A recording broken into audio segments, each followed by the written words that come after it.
everyone, welcome back to my channel. My name is Heather and today I am here to talk about all of the books that I read in February.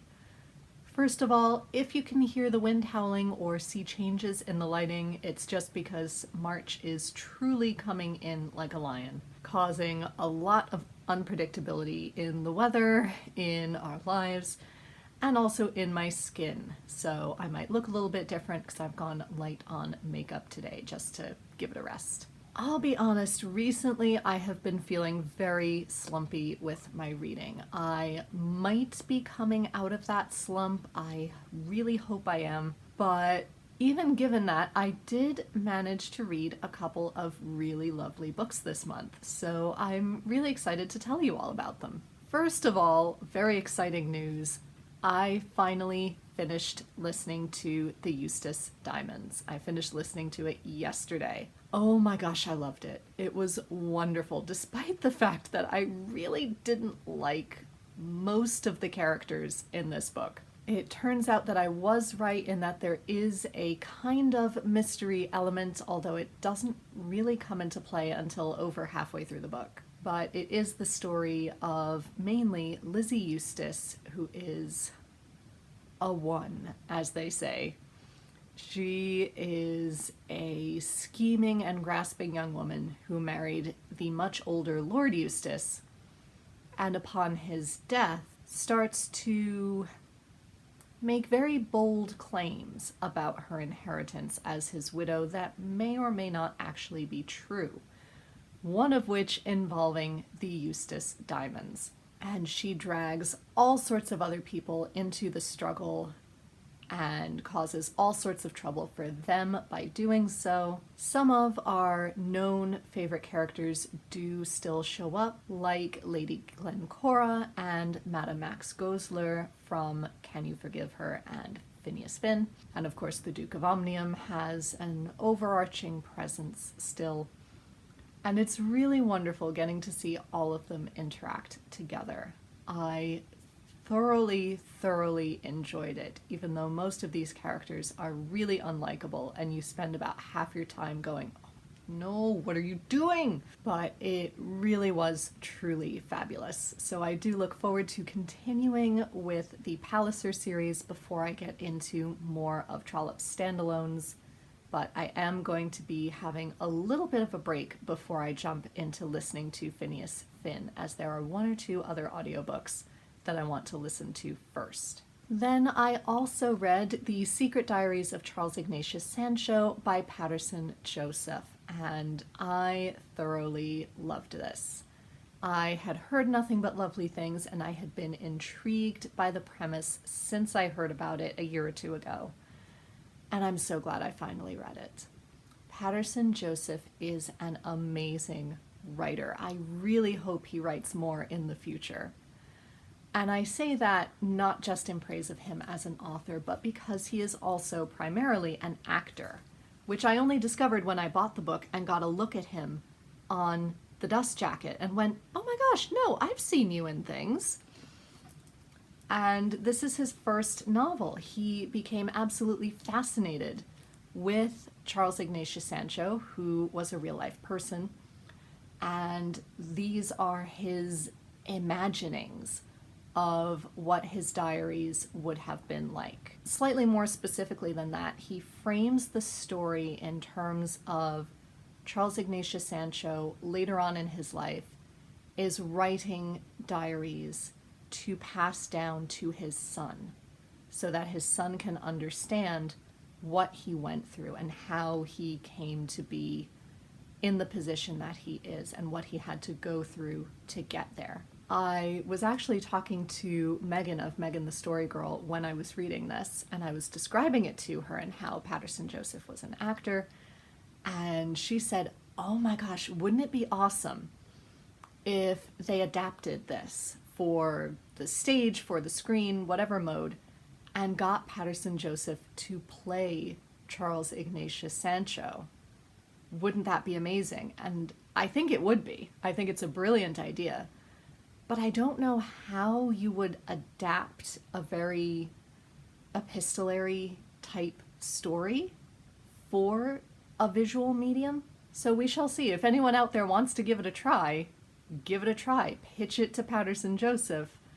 I think that could be amazing. But definitely give this a read in the meantime. Speaking of historical works, I also read the novella Rizzio by Denise Mina, and this was incredible, and another one I've been wanting desperately to read for at least a year or two, but that I couldn't get hold of here in the US.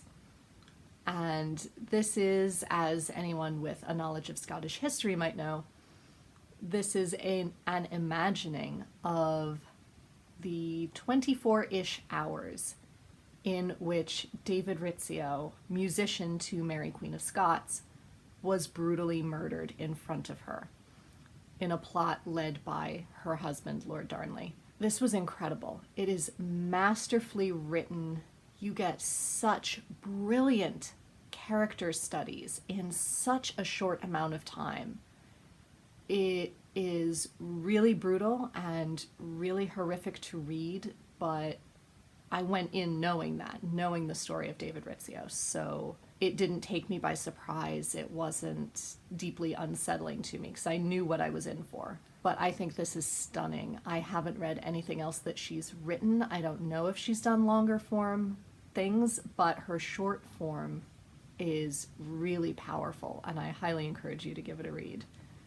It also means I need to go back to Scotland, because the last time we were there and had the ability to go through Holyrood was when I was 8.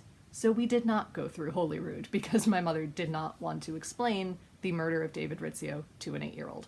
To be fair, we did go back when I was 18, but I believe the Queen was in residence at the time, so we could not go through Holyrood, and I haven't been since. Then in terms of longer form, I read I Haven't Been Entirely Honest with You by Miranda Hart. And I truly didn't know what to expect with this. And it really was incredibly powerful. I think it was incredibly powerful for me, as I am also dealing with major anxiety that is causing other physical symptoms that are feeling kind of chronic, and I don't know what to do with it.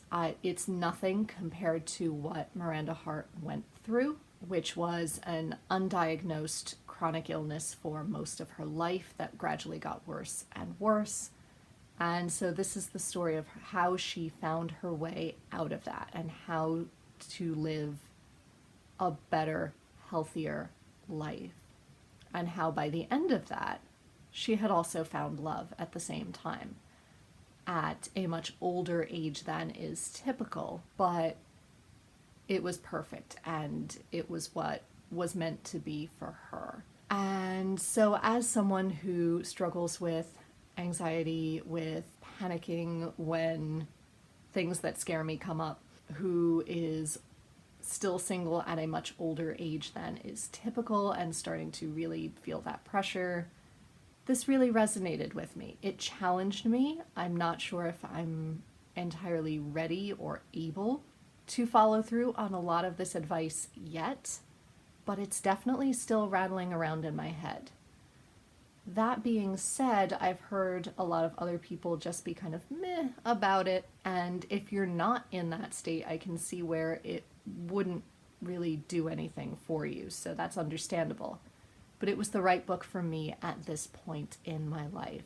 It does still have some of her trademark humor. There were some very funny passages that I ended up reading out to my mother, but it is, I think, ultimately a bit heavier and more serious and more self-helpy than her other 2 books have been so far. And then thirdly, with that reading slump, with stress and anxiety playing up, I decided, you know what, let's go for some shorter, easier, cozier books to maybe push me out of this reading slump. And so I went back to the Half Magic series, as I realized that I started rereading them back in April and said that I would work through more, and I haven't actually yet. So the Half Magic series is by Edward Eager, and these are middle grade books that were written in the 1950s, I think. He actually lived quite close to me, which is quite fun. And so I reread Half Magic back in April or May. I think it was May. And I also had the second book on my shelf from when I was a child, which is Knight's Castle. So I think I read it when I was younger also, but I really didn't remember it. So I reread it, and this was just as delightful as the first one. This follows, we discover early on, the children of some of the characters in Half Magic. They are now grown-ups, we are now following their children. There is a slightly sadder backstory to this in that their father becomes quite ill and has to go see a specialist hospital in Baltimore. And so his wife and his children go with him, and they're staying with their aunt. And so the four cousins who are in this house soon discover that the lead soldiers that Roger brings with him are in fact magic, and that when they go to sleep, they have these fantastical adventures in these medieval setups. Although, as they experiment with this world and start to add to it, things begin to go very wrong with the Ivanhoe story that they started out with. And so they have to go through a variety of crazy adventures to try and put things to rights again. And it's just fun, it's silly, it's really quite delightful. They all have, this one especially had the tone of real familiarity, because I remember staging scenes from Ivanhoe, from Robin Hood, from these medieval epics with some of my friends when I was their age, so it felt doubly familiar and fun to me. I don't know if anyone else did that with their friends when they were 7 or 8, but I was a nerd and I did. So then today I've just finished book 3, which is Magic by the Lake. And suddenly we're back with the original 4 children, even though it's labeled as book 3. And I thought, wait, was this written before after Knight's Castle, but it's really more of a prequel? How is this working? And in fact, it does belong as book 3. There's a really subtle nod to book 4 towards the end, where you start to see how these storylines are working together. It's a bit wibbly-wobbly, timey-wimey, but it is fantastic fun. In this, our original 4 siblings are with their mother and new stepfather, and they've gone to live in this cabin by the lake for the summer. And the children find near this old tortoise, make the wish that they could have a whole lake full of magic for the summer. And the tortoise says, well, now you've done it.